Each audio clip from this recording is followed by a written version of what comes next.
This is Gemara Baba Kama Daf Nun Tes. And all the learning for this month, the month of Teves, has been generously sponsored as an incredible schos alias neshama for Aryeh ben Yaakov, B'siyata d'Shemaya. The learning of the entire Chabura should bring Aryeh ben Yaakov to a higher and higher place in Gan Eden Shalmaila. As well, we like to dedicate today's learning as a schos alias neshama for Yosef ben נחמן Chayim Halevi, whose yahrzeit is tomorrow, dedicated by his son, and as well Yosef ben נחman Chayim Halevi should be Maila higher and higher in Gan Eden Shal Maila, closer to the Kisei HaKavod, and these incredible neshamais should be a Militz Yeshar for the entire Chabura. So we're holding on Nuntes Amid Aleph. Yesterday we read the top few lines. It's actually about 10 lines, as that was the end of the previous Gemara until Amar Abaye. So now says the Gemara, Amar Abaye, really going back on the Braisa, on the Shita of Rav Yossi Aglili, and Abaye is explaining that Rav Yossi Aglili taught us that how do we evaluate grain? How do we evaluate unripe grain? So Rav Yossi Aglili said, you don't evaluate it in the unripe stage, but rather you evaluate what it would be worth when it ripens. So Amar Abaye, Rav Yossi Aglili, Rav Yishmael, Amru Davar Echad. So comes along Abaye, and he comments that this statement of Rav Yossi Aglili that we had yesterday, the statement being that that you evaluate the grain in the ripe form and not in the unripe form. Says Abaye, Rav Yishmael concurs with this statement. Explains the Gemara, Rav Yossi Aglili Hadamaran. Rav Yishmael de Tanya, says Rav Yishmael, a brayso that we learned at the beginning of the Masechta. Meitav Sadehu, Meitav Karma Yishalem. And from there, says Rav Yishmael, we learn out Meitav Sadehu shall nizik, umeitay karma shall nizik. Divrei Rabbi Yishmael, says Rabbi Yishmael, we evaluate by the meitav, the best of the nizik of he that was the damage. Rav Akiva Omer, no. Loi ba'akasov elo ligbais lenizakin mina idius. Says Rav Akiva, this pasuk is not teaching us that you get the best of the nizik, he who damaged properties, but rather just coming to tell you that you get from idiots v'kal v'chaymer lehektish. So Rav Yishmael is coming along and he's telling us that you have to pay meitav sadeu, meitav karmoi, that you have to pay the best stuff of the nizik, seemingly even if it's worth less, even if, it's worth more than that was damaged. But the question for that is, what exactly does that mean? So says the Gemara, v'loi tema, and don't explain that which Rav Yishmael means. Says, and this is again Abaye continuing to prove his point, Rav Yishmael and Rav Yossi Aglili hold the same point. So says Abaye, v'loi tema k'Rav Baravin. Don't explain Rav Yishmael. This is a nice chazara back from the Avav. Don't explain Rav Yishmael like Rav Idi Baravin did. Dama Rav Idi Baravin kigain sha'ochla aruga beina arugais. That the case is that a row was eaten from amongst a bunch of rows. V'lo yadinan, and we do not know. Ikechusha avai yishmeina avai, and we are unaware as to which row the animal ate, whether it was a good row or whether it was a bad row. Amar, in that case, Rabbi Yishmael is going to hold and darshan from the pasuk of meitav zadehu, meitav karma yishalem. Come, get up, you damager, and shalem is shemeina b'meitav. You have to pay from the rest. Says the Gemara, Ti'ika hashta, kum shalem shemeina b'meitav ti'ika hashta. The best that there is right now. So says Abaye, that's not Pshan Rav Yishmael. Because he would not say such. Why not? My timer. And therefore, why should the one that damaged has to go pay the best? You want to be mitzi money from me. It's true, I damaged your field. So you're not sure which one I damaged. So you want me to pay the best. Great. The burden of proof is upon you to prove that that is what I damaged. And therefore, rather, what is pshat in Rabbi Yishmael, says Abaye? Ella, and this is going to prove that Rabbi Yishmael is concurring and on the same team as Rabbi Yossi Aglili. Ella explains Abaye, Be'meitav dilikamei. What does Rabbi Yishmael means that it's the best? Dilikamei, of what it's going to be worth in the end. Umayniu, and what does that mean? Keheich disalik. What that means is when it's going to be salik, when it's going to be removed, meaning at the point of harvest. So Abaye is saying that the drasha of Rabbi Yishmael, that you have to pay from the cost, the best, meitav sadeu, meitav karmai, that you have to pay from the meitav of the nizik, explains Abaye, what that means is the best that it will be worth. What does that mean? Even though right now it might be an immature crop, what will it be worth in the future at the time of harvest? That's what you have to pay. Proves Abaye that Rabbi Yishmael is learning the same din as Rabbi Yossi Haglili. Continues the Gemara, Amar Mar. We're approximately 10 lines from the wide lines. First word on line is Amar Mar. Quotes the aforementioned previous brayso of Shimon Yehuda Omer, Risham Rabbi Shimon Bamedvar Ma'amurim Sha'achla Lulve Gefanim Vichure Te'enim. This is quoting the brayso that we had yesterday that Rabbi Shimon, holds.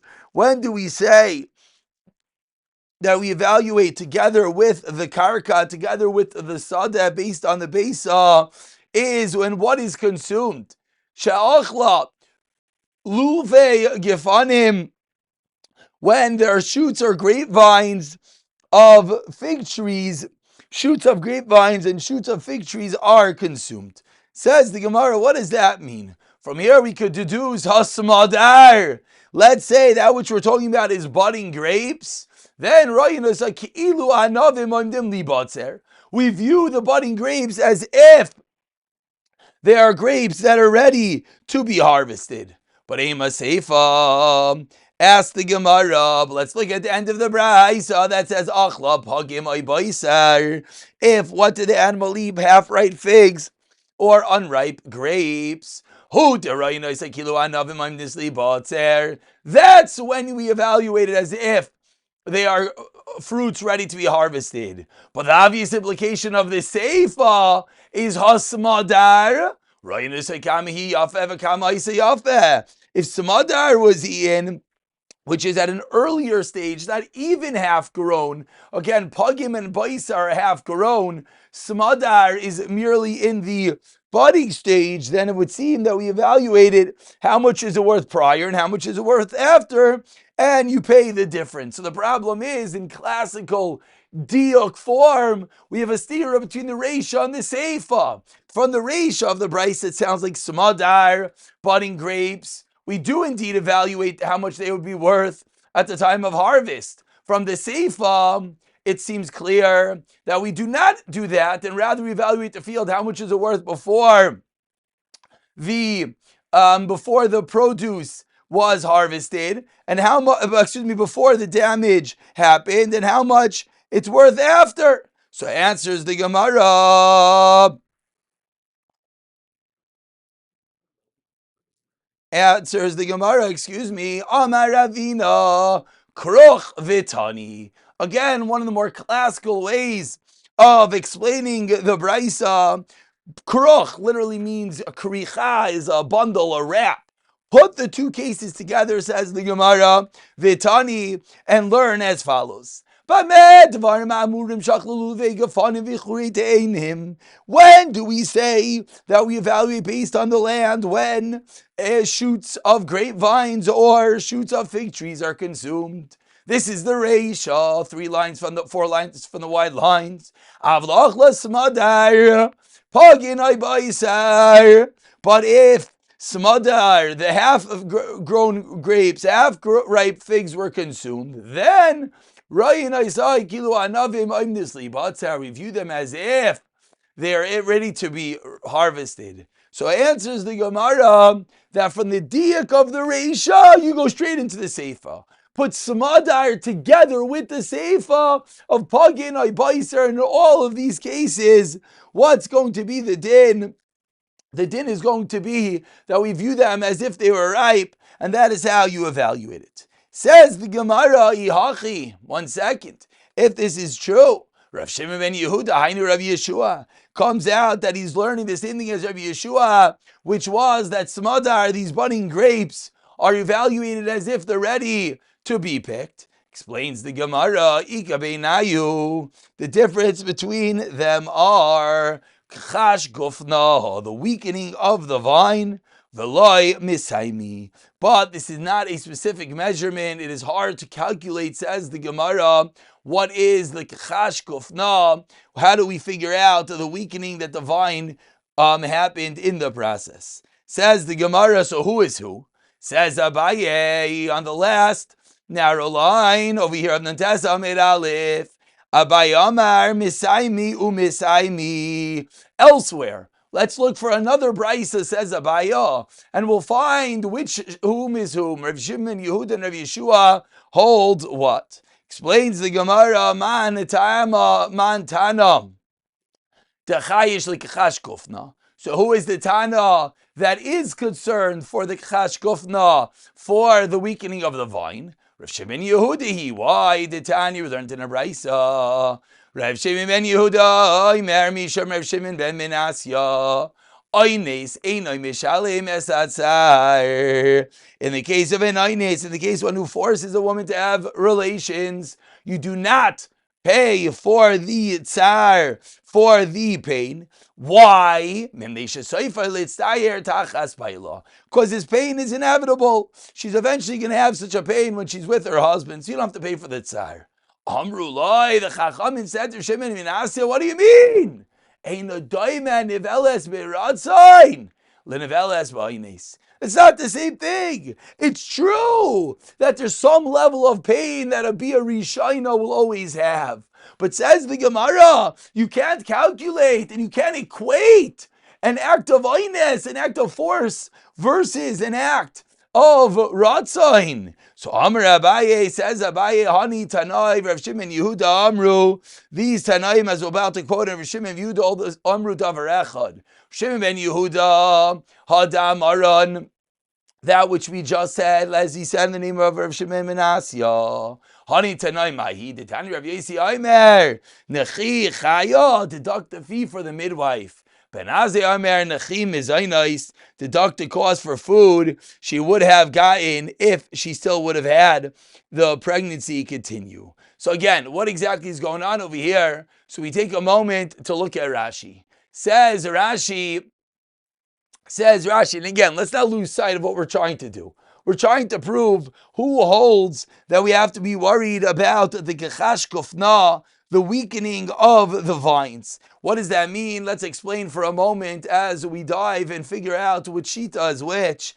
That if the grapes maintained on the vine, what would have happened? It would have weakened it. Why? Because the grapes are nourishing from that vine the entire time. And therefore, at some level, by taking off the grapes, what did I do? I made you gain that the vine did not get diminished at such a level. So the question is, this little bit that is saved, that the vine is not weakened, is this deducted from all the payments? And now Abai is proving us from these brises, different shitais, that take into account these minute and minor gains that are had even through the course of damage. And the final two that we just quoted, Rav Yesi said was what?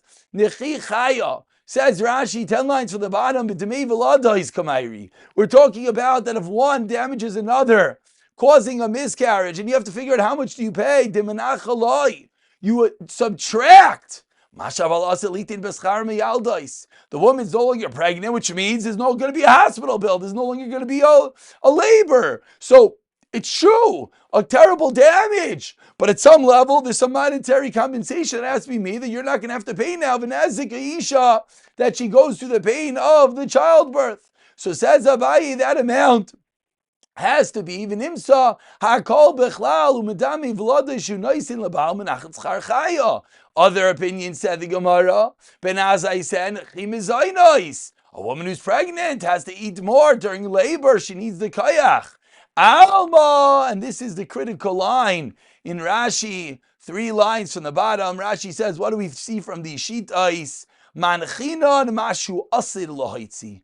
We detract that which one would have eventually spent. So too by us, we would detract and allow the savings of the vine, the fact that the grapes are no longer on it, to be calculated. Says the Gemara, Man damar nechichaya, kolshki nechim ezaynes. Oman damar nechim ezaynes, av nechichaya loy, damar lei, itza didip, ekikcha hi, because the husband could say, my wife, she's a pikeach, she is strong, and she would not have needed the midwife. V'loy mi ba'i chayon, she would not have needed a midwife. And that's Abaye proving that Rav Shimon Yehuda is the opinion that holds you would be able to detract the kechash gufna.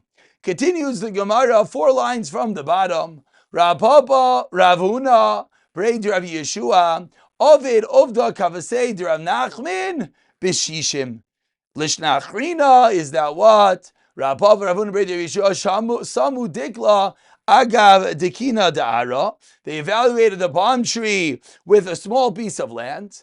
But says the Gemara, Rav Papa, Rav Huna, Breid Rav Yeshua, Bedikla Arama, Ve'elchsa Kavasei Derish Kalusa, Bedikla Parsa'a. And this is really wrapping up what we saw yesterday on Chesem and Beis with regard to when someone damages another tree, do you have to pay the entire value of the tree? That's what the Reish Galusa said. Rav Nachman said, no, you deduct based on what it would be worth throughout, based on 60 tree evaluation. So proves the Gemara what is the halacha. Says the Gemara in another vein of a 1 in 60 type of shuma, Eliezer Zeira. As we turn over to Nuntas Amid Beis, Eliezer Zeira Havisayim Misani Ochma. He was wearing black shoes. Vekai Beshuka Din Harda. And Eliezer Zeira was walking through the Shuk of Naharda. Ashkachua de Reish Galusa. The Reish Galusa saw that he was dressed in black shoes. Vamarle Maishna Hani Misani. What's going on? Why are you wearing these shoes? Amr Lahu, he responded, the Ka Ma'avilna Harushalayim.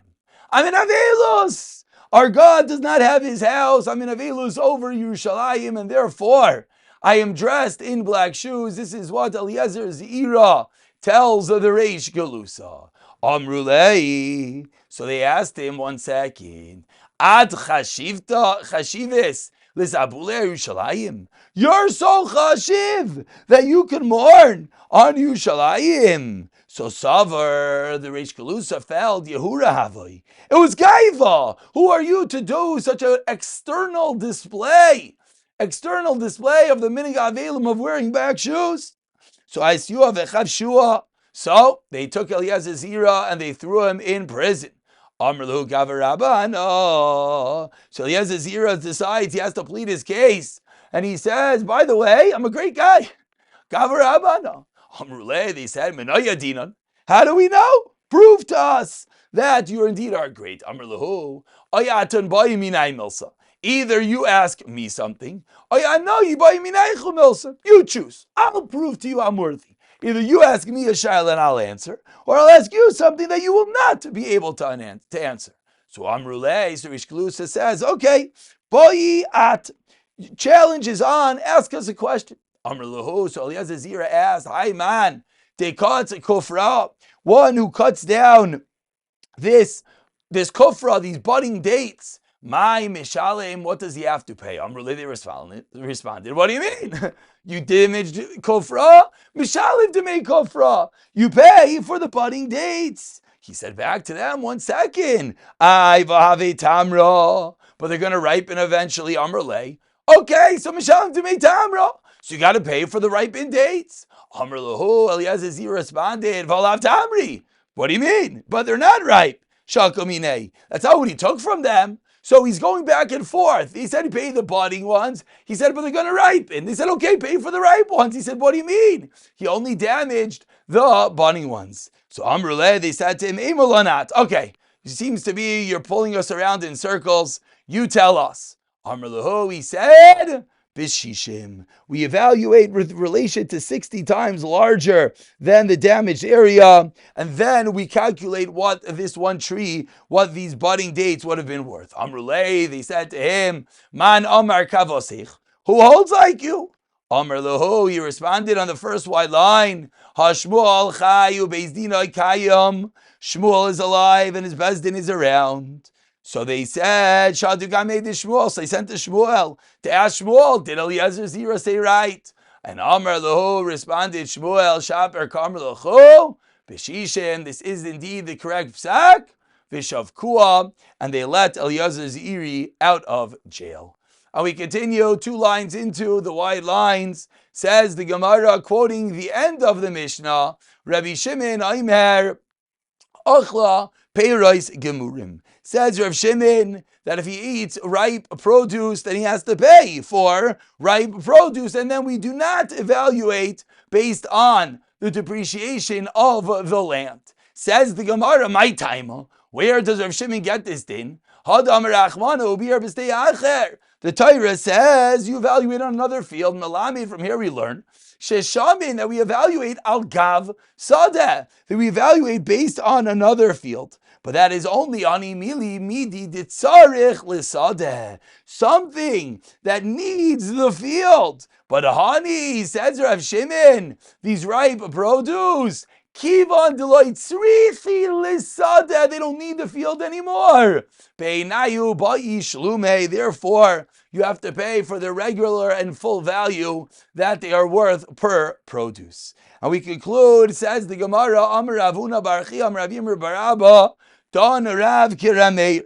Rav donned according to Rav Meir, but like Rav Shimon, like we just said, that you evaluate per fruit. And the Gemara explains, Don Rav Kirameir, that what the Tana learned in a Braisa.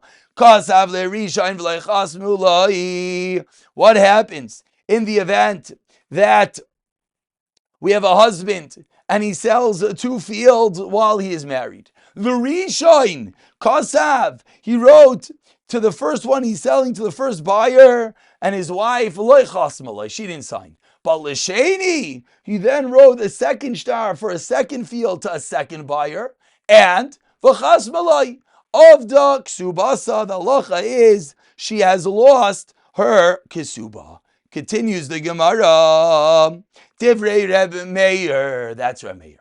Reb Yehuda Aimer, Yochayla Hishet Aimer. She is able to say, no, Nachas Ruach Asisi L'Baili. I just did it to make my husband happy. Atem Malachu Alai, what do you have against me? So that's what he meant by saying, like the Shita of Reb Meir.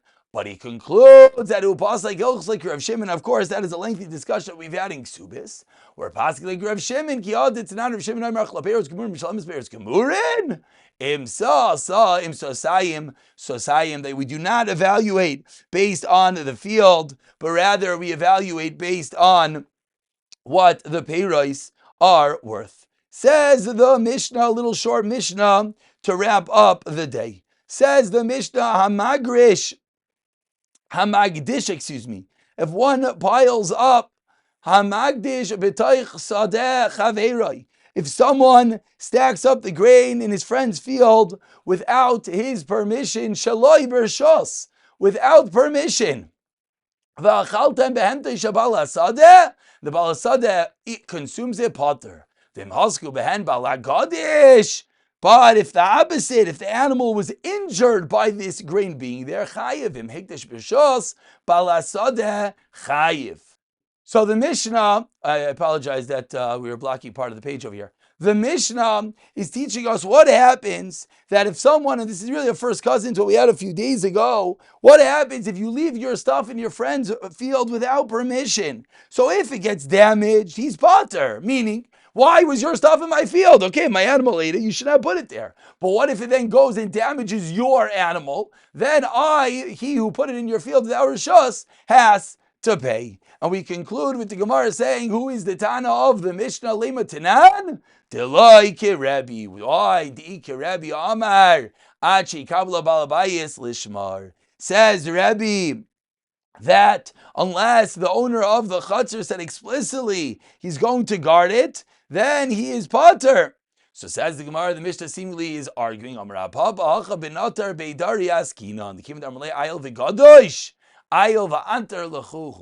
says the Gemara, no, our Mishnah is different because the Mishnah is referring to a farmer, and we're dealing with the watchman. The Balagad, one more time, the Beidari, the granary, and the watchman says to him, bring in your stuff. So bring in your stuff is equivalent to saying, I'm going to watch it for you. And that's the reason why in the Mishnah, the din is going to change, and it can fit even with the opinion of Rabbi. Because Rabbi only said he's in a regular case in someone's house. Over here, this is not a regular case in someone's house. This is a case of the watchman of the granary, and we'll pick it up from the Mishnah on the next year, B'siyata Dishmaya.